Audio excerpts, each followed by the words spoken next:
Mr. Speaker, I rise today to make a bittersweet announcement, and that is to say thank you to a member of my staff who's given 31 years of his life to this great institution. I'm talking about Bill Hughes.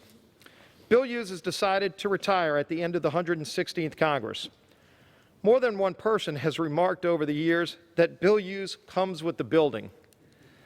Bill has been my policy director since I became the Republican whip in 2014. He was my very first hire in that office, but his career was already legendary when I asked him to unretire and to join the whip team. Bill's career embodies the American dream. He grew up in South Dakota. He didn't have connections in Washington. He just had a dream. He was drawn to public service, and his breaks came through hard work.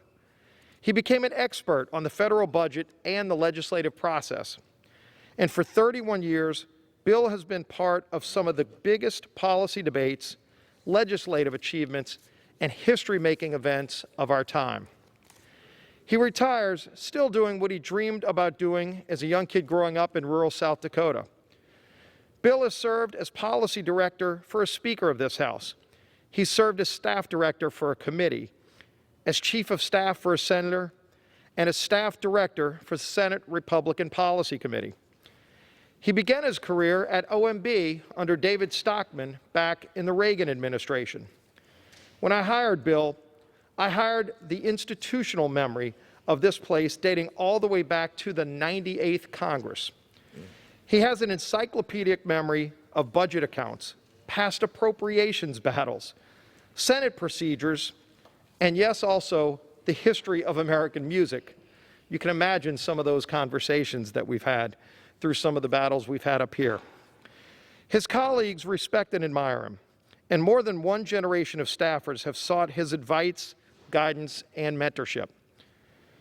We've all been involved in dropping a bill right over there on the House floor, but very few of us have dropped a bill the way that Bill Hughes has.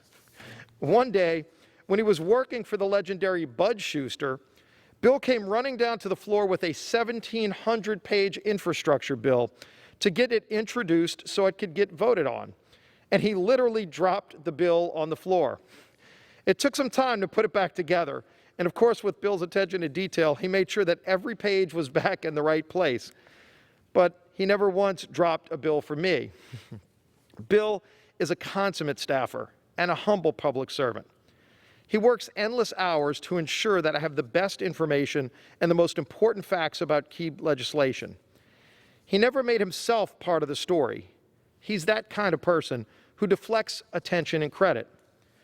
And in doing so, Bill Hughes has earned the confidence not only of me, but of all the leaders that he's worked with. Speaker Boehner, Speaker Ryan, Leader McCarthy, all have sought Bill's advice and counsel during his tenure as my policy director in the whip office. I'm sad to have to say goodbye to Bill. We'll miss the House Republicans' Senate whisperer, as we refer to him, but very few have earned the thanks and best wishes that Bill leaves this institution with. Bill stands out amongst his peers and colleagues. He came to Washington nearly 40 years ago with a servant's heart.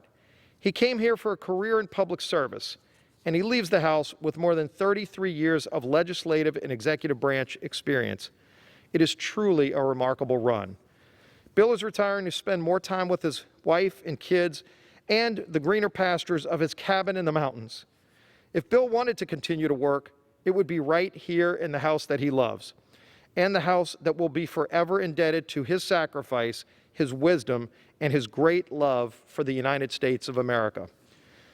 Bill, we were lucky to work with you, and America is a richer nation thanks to your service.